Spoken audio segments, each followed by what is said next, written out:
Hey, how goes it? Back. Pretty good. Pretty good. How Yeah, are things with you? fine. I got a new laptop.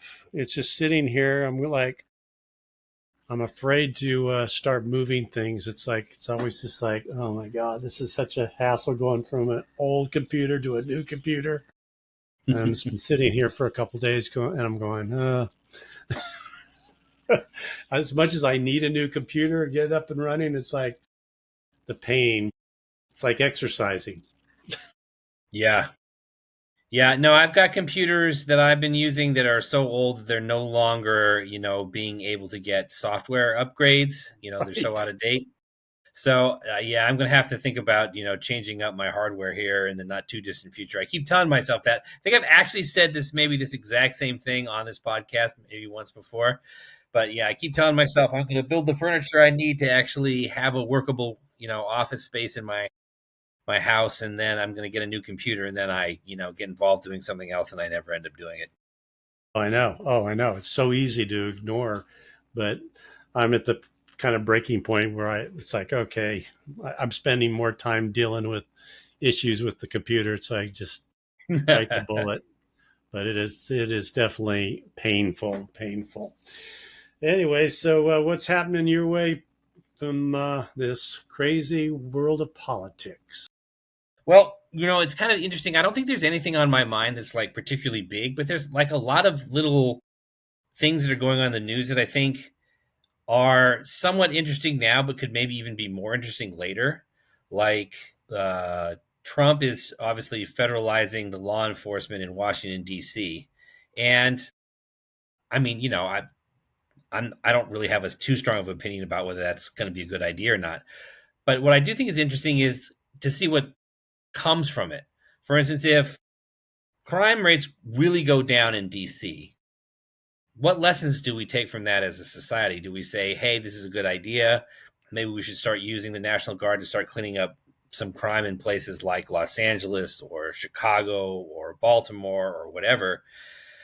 And, what are the repercussions of that? Will anybody take any lessons from it, or it'll just be a flash in the pan? Yeah, yeah. No, it's going to be interesting, and and if I understand it right, by law, although anymore I don't really know if laws apply on in any form or fashion. Generally speaking, uh, he can only do that for 30 days, and then he has to go back to Congress and get approval to extend that because Yeah. he's kind of declaring an emergency. And so it's like, so what can you really do in 30 days? And number Yeah. one. Number two, yeah, what truly is the emergency? I mean, Washington, well, I don't know if you've spent any time there. We actually lived right outside of Washington, D.C. many years ago. And it's like most large cities, it has its share of crime. And supposedly it's been going down lately, but I'm sure you could go to, like, to your point, you could go to any relatively large city and you could always use more law enforcement in some way, shape, or form because in many ways, it is a problem.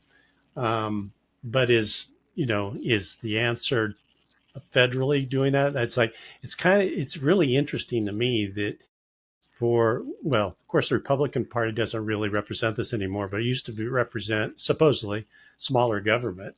And when you're federalizing basically law enforcement at a national level, it's like, how is that making the government smaller? So, anyways, it's all these we're just living in this world of contradictions on all sides right now. It's just like, it makes no sense. But as I say, what also is interesting to me about it is like there are rules and laws in place in Washington D.C. because it's considered to be this federal enclave where Trump can relatively easily federalize things. But let's say, for the sake of argument, it's wildly successful, and the violent crime rate especially goes way down month over month. Even if you wanted to do that somewhere else, would you be able to? Because and it goes to the thing like you were saying, like smaller government, and you talk about cost too. Like, what would it cost to federalize the law enforcement in America's five largest cities? I mean, it would be pretty Right. pretty expensive to do that, and we're already running on huge deficits. But if the benefit was great enough, maybe it would be worth it. Maybe the economy improving aspects of lower crime rates would essentially pay for the federalization of the law force. So as I say, to me, it's the immediately what's happening right now is sort of interesting because it's not something you've seen before, but it's like what comes of it. Will it be significant down the road for the rest of the country, or is it really just going to be this one off thing in Yeah. DC? Well, the part of it that I'm really interested in watching is really not so much the law enforcement piece of it, but part of this is there's he's claiming we're going to go clean up the homeless and get rid of all the encampments and all this kind of stuff. It's like, okay, well, let's see how that goes, and then but again, how do you solve that permanently?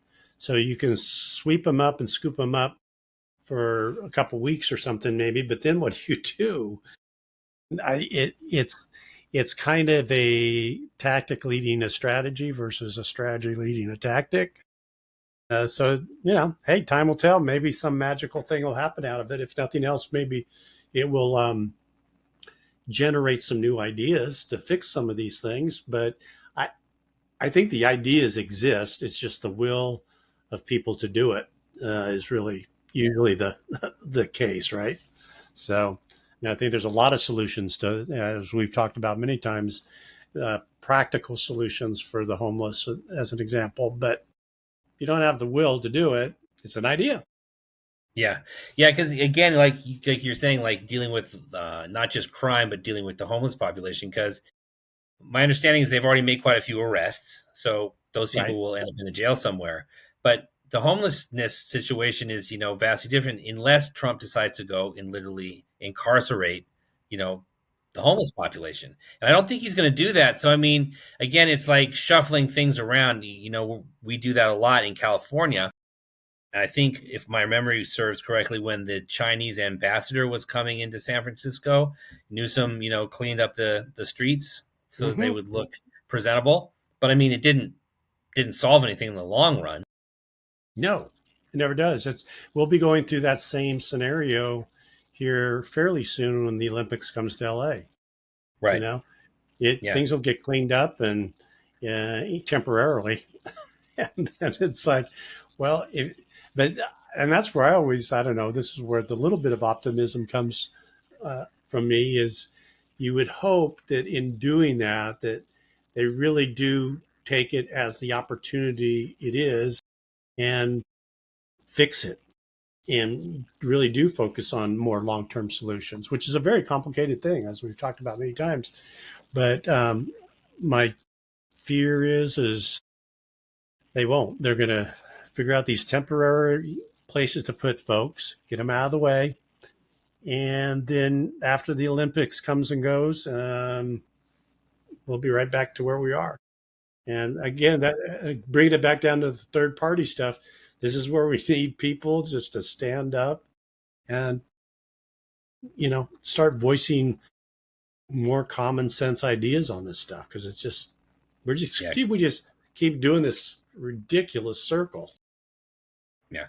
Well, the other thing I was going to mention, well, I mean, there's a few things on my mind, but it's kind of a deja vu moment, and it kind of resonates because Adam Schiff, our senator, California senator, so he got himself embroiled in all the Trump Russia stuff, and for years he was going on shows and saying, "Hey, I've got access to intelligence, and boy, when you see it, it's going to blow your socks off. It's going to be amazing." And everyone's it's gonna prove everything, and we're all gonna be amazed at just how much proof I have of all this stuff. And of course, it never materialized because it didn't exist. But the funny thing now is now they're going after Schiff, and all the people are saying is, boy, when you see the intelligence that we have on Adam Schiff, it's going to blow your mind. And, suddenly it's going to show all this stuff. And it's like it really is just it feels just like a repeat of what was going on before, just Yes, sort of in the opposite direction. And it's just it like is. you're saying all these things that you have. Well, then show it to us. And it's just kind of this frustrating thing because it's you know you see dishonest politicians all the time. All my life, you see the dishonesty in politics. It's part of the reason I've always been an advocate for a third party, because there's always the hope that maybe something new could come along that would benefit from being more honest. People would actually vote for it because it was the party of honesty. But it is interesting to see the same patterns, of people making accusations about how they've got all this secret stuff that we can't see, but oh boy, it's really good. It's just like I don't buy it anymore. Oh no. Well, and I mean, I remember having that conversation before the election, and I remember you bringing up that point about particularly around lawfare, because that was definitely the talking point of the conservative side about the whole lawfare thing. It's just a big scam and all that. All these things they're trying to do to Trump in particular, and then if we, Trump comes into office, and it's like, well, we have more lawsuits and accusations going on than ever before. I mean, it's like it's just reversed now, and it's like all the more yet another reason why it's like stop supporting these two private organizations from Right. doing this, because we're wasting so much freaking money dealing with this crap. And the only way out of it, well, again, I guess if we go into a really deep recession or depression, that'll probably end it in one way, just because people won't have Yeah. time Pull or the back. money to deal with Yeah. it. I mean, I keep thinking that's probably going to end up happening, as much as I hate to even say that. But they're we're just react. We're always constantly reacting, not proactively trying to just solve stuff. And that's really, in my mind, the guilty part of what both of the parties are doing. They're Yeah. they're one of the same, two Yeah. sides Well, of the I, same coin. I was gonna say I have one last sort of like tidbit that's been rolling around in my brain, and that's on the whole Letitia James thing. So, a lot of people, and like I was just saying about the evidence for Schiff, a lot of people have been sort of saying, okay, well, do they have the goods on Letitia James for whatever lawfare that she was engaged in? And I think there's a different way of thinking about this that is a little bit illuminating, and that is, let's say, for the sake of argument, that everything that Letitia James turns out that they say was above board. Everything she did is okay, not criminal, no punishment, gets off scot free, no problem. And what I think everyone should think about is everything that Letitia James did and all the lawfare trials in the New York area. I'd say Bragg fits under the same category. Let's say they all just get off scot free. Then I think that the Trump administration will do exactly the same thing to whoever the next Democrat that is the Oh next yeah, nominee for the Democrats. Which is to say, they'll probably just arrest him and throw him in jail. Because I mean, why not? I mean, if everything that the Democrats did in the last election is fine, and you can do those things, and there's no criminal repercussions for them, then whoever the next Democrat is going to have a really fun time campaigning from a jail cell. So it really is a conundrum. It's like if you don't, if you feel like the prosecution of the people in like James and Bragg in New York is lawfare, and therefore they should go off, the repercussion of that is that Trump is just going to go around and arrest all of his political opponents because apparently that's something that you can do now. So it's like it's this really terrible situation, and I don't know what the outcome of it's going to be. I don't know, what the charges will be brought or whether any convictions will be made. But honestly, if there's no convictions, I think we're going to be in for a really nasty ride for the next who knows how long. I know. I know. Well, nothing becomes more, and I really been trying to avoid the topic, but it is kind of related, is the whole Epstein file thing. And I mean, it's Mm-hmm. just that in some ways, I couldn't care less in a way, just because this has been so politicized.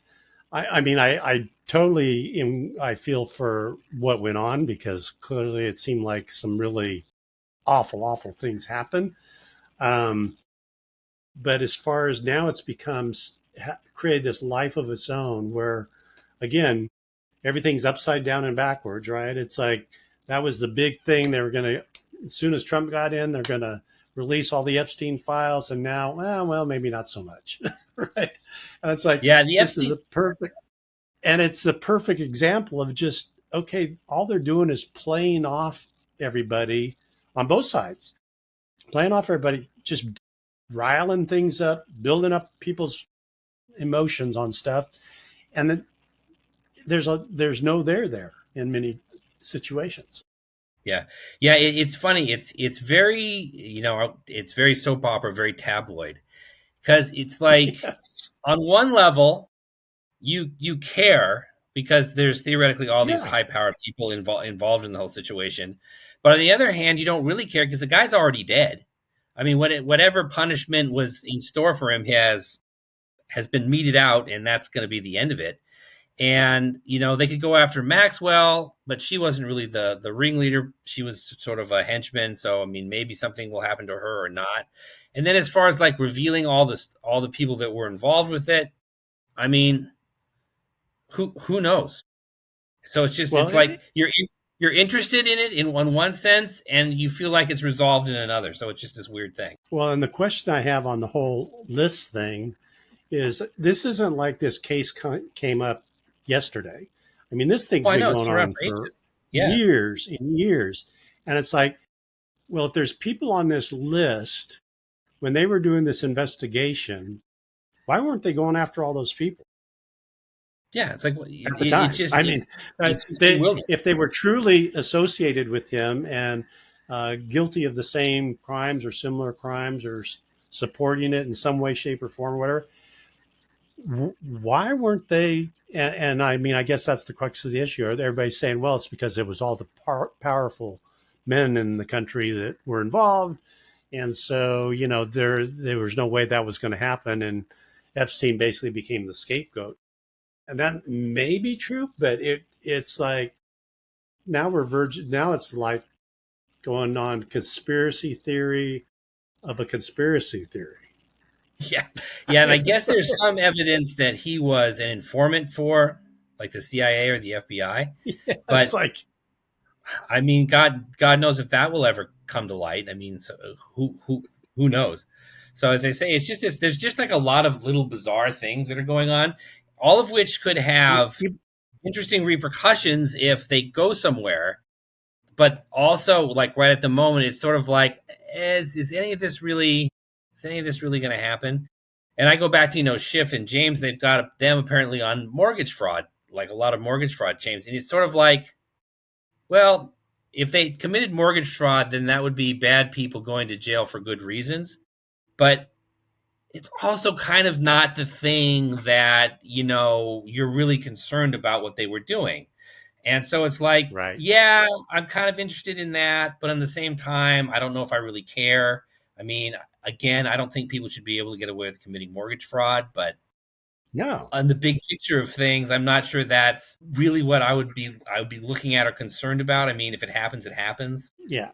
Well, and another example of this too is, for me, and this what drives me crazy about the Democrats, is people are just all in a flutter. It's kind of like when Trump decided to do the military parade thing, and it was like, yeah, it's a stupid idea, but it's like, and now the next thing is, and he's a master at this, is the whole Kennedy Center thing, and he's going to now name all the people, and he's going to be the MC, and people are going nuts over about. And I think it's probably sad. It's probably kind of less dignified in a way, but at the end of the day, it's like, really, of all the things we have to worry about right now, this is what you guys are focused on.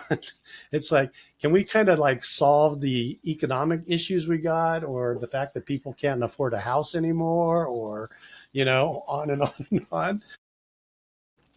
And but again, they're just playing off everybody's emotions.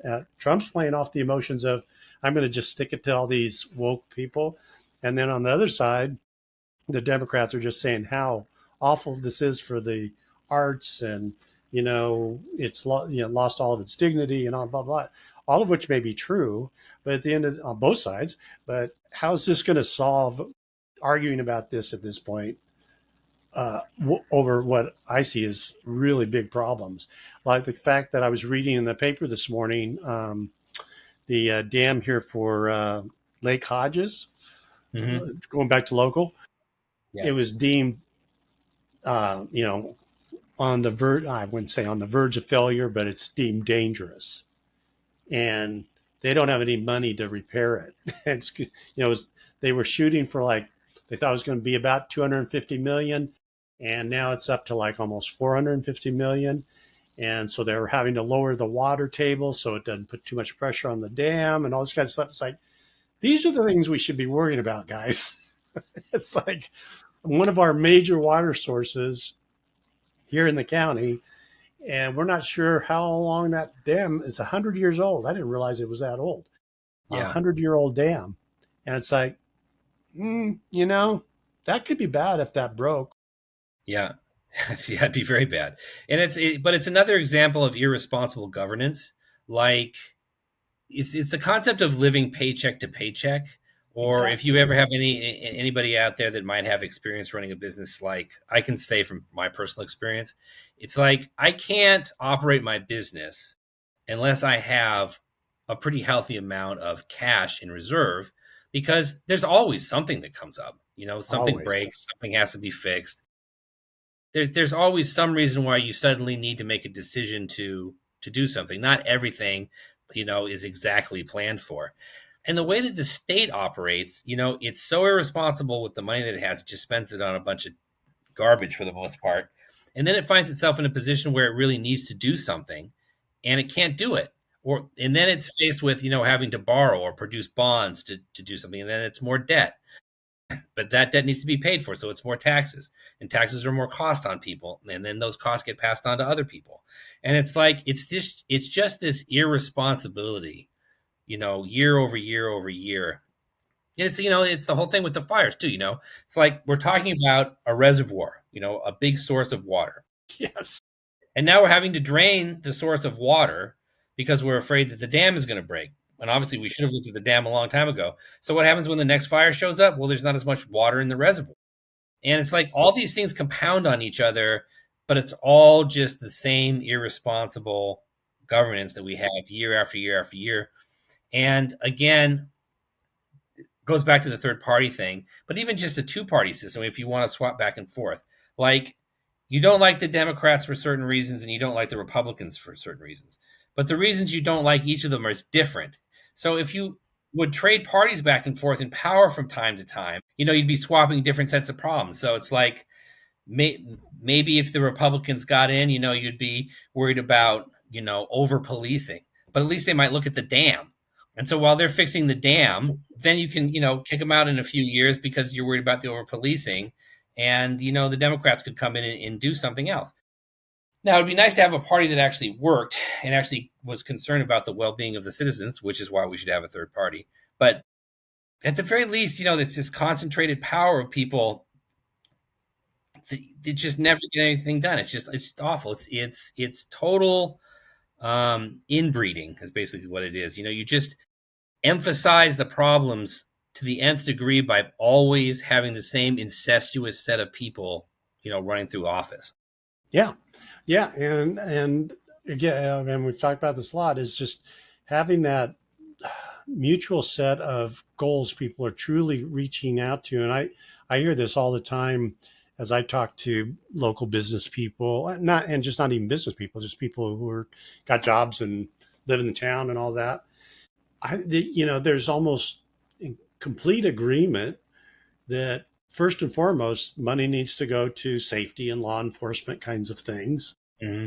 Second thing is just take care of the things we have now as far as infrastructure.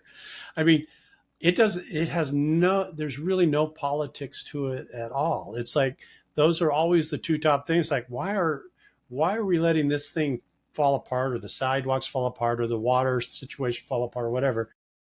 Nobody disagrees with that. Yet I don't know how we get into this frenzy where we want to maybe start doing a whole bunch of other things or whatever, and we don't from the get-go. And this is, I'll give credit to an HOA. I never give credits to HOA for hardly anything. And I used to be on two HOA boards, so I'm somewhat qualified. But the one thing I will say about at least the one I'm in currently is they do keep on top of the reserve fund. I mean, And people complain about it, and that, Oh yeah. oh, God, the dues are going up $10 a month this year. So it's, oh, this is terrible. And but we're at 100% funded for reserves. So it's like, well, that's not a bad thing. That's a Well, good thing. it's funny. I'm on an HOA board, and for years I kept telling everybody in the HOA we have to raise dues because we Yes, don't have enough money to fix the building. It's like we keep doing these little repairs, but that's not fixing the building. The only way you can fix the building is if you have enough money to actually fix the building. And they're like, no, exactly. no, it'll be fine. We don't want to raise dues right now. We'll put a little more spackle on the plaster, and Right, it'll. right, right. It's like, no, No, no, it's not gonna. oh That's not no, gonna work. no, penny wise, pound foolish. I know it was funny because we kind of went through that a few years ago where we got certain people on the board where they wanted the dues were just way too high, and they cut it by, I'm trying to remember now, like $30 a month or something, and then that went on for a while, and then they realized, oh, that's gonna really screw up all these plans we had, and it's not gonna. And now they actually went back the other way, and we're paying more than we ever did. But I'm not personally, I'm fine with it. But it got us back to 100% funding of the reserves, and it's like, hey, when we need all the new landscaping done or painting of this or whatever, it's like the money's there, Yeah. and it's like, I don't know. But for some reason, and you would think governments would have a better handle on that stuff than others Hmm. in many I ways, think I that might they have would lost be you. managing the public money better. But it's a pretty common occurrence that the whole Hello. reserve thing doesn't happen. Yeah, I was gonna. You're fading in and out, so I'm gonna hopefully not speak over you. But I was gonna say that the whole rent control thing that Mom Donnie is suggesting, where he's gonna freeze rents, the thing that always occurs to me is that, okay, let's say you freeze rents, or even just the city takes ownership of all the properties. How do you pay for the maintenance on those things? If Right. the landlords can't keep up with the cost of maintenance, because the cost of maintenance always goes up. We're always faced with inflation. Sometimes inflation is really bad, sometimes inflation is not too bad, but there's always inflation. So if you're going to say, okay, you can never get any more of a rent increase, then the people who have to do the maintenance on the building aren't going to be able to do it. There's just no way. And then the idea is that, okay, well, I can no longer afford to operate this property, but so I'm going to have to sell it on. But then you're not going to get anyone who really wants to buy it, because they also can't afford the maintenance costs. And so what you've done is you've basically just driven a stake through the heart of the housing market. And so, I mean, when you do, there are consequences for doing those type of things. And so, like reserves and financing and planning ahead, those are the things that the government is just garbage at, and it needs to get better at it, because we need to actually fix things in this state and across the country. We talk about big infrastructure products like improving the electrical grid so that we can all keep using all the electronics plus all the future electronics. It's like if we don't get on with that, we're going to find ourselves in a really bad spot. I know. I know. Yeah. It's crazy. It's again, we just need to get people focused on, hey, what are those one or two really important things, and let's make sure that's taken care of. And then if we have some time and money left over, we can do all this other stuff. But it's like mind-boggling that that whole mentality, because it's in a lot of the industries, it's what the lifetime, what they call the lifetime cost of whatever the product is or whatever. And there's just, man, not thinking about it. It's like, it'd be like not paying your insurance, because, man, that sucks, paying $500 a month or whatever for my car. It's like, well, yeah, until you need it, and that's, you're hedging your bets. So it's like, I don't know, it's a very interesting mentality. Yeah. And it also goes back to one other thing that I've been sort of thinking about, the because of Trump's feud with Fed and Jerome Powell, and the whole thing about interest rates. I'm always amazed that the Fed gets away with raising interest rates the way that it does, because when the interest goes up on all the debt that all these governments have, that whether it's the state of California or whether it's the federal government or even individual debts, when you raise the interest rates on these things, it's an absolute killer. It costs the government billions, and it's just gone to nothing. And so it's like, if you really wanted to build things and you really want to have infrastructure and you really want to have efficient government, you have to get out from under all of the debt, and until they can, if they could do that, if you could get rid of the piled on debt, you'd have so much more liquidity that you could actually maybe fix some of these things. But everyone keeps piling on more and more debt, and then the interest rate goes up and you're $1 billion in the hole. It's crazy. I mean, no. And again, that's probably the third thing everybody generally agrees on is we should be paying our bills and not Hmm. piling on the debt. We haven't been doing a very good job of that. I mean, No, at that's the for sure. definitely not at the federal level, definitely not at the state level, definitely Yeah, not at the county level. Cities, some cities are doing okay, but like San Diego, they're in a world of hurt, man. yeah. And LA's in a world of hurt. And Oh it's yeah, for like, sure. so it's like, to your point, if they didn't have those big loans out, we'd have all kinds of money. Yeah. Yep. But they We're just not don't there. So, they just don't think that way. So what are you gonna do? no, Make no. a new party. All right. All right. Well, we better leave it there for now. But, we'll just keep seeing, just kind of keep them. I'm keeping my head kind of low. There's just so much Yeah. weirdness going on right now.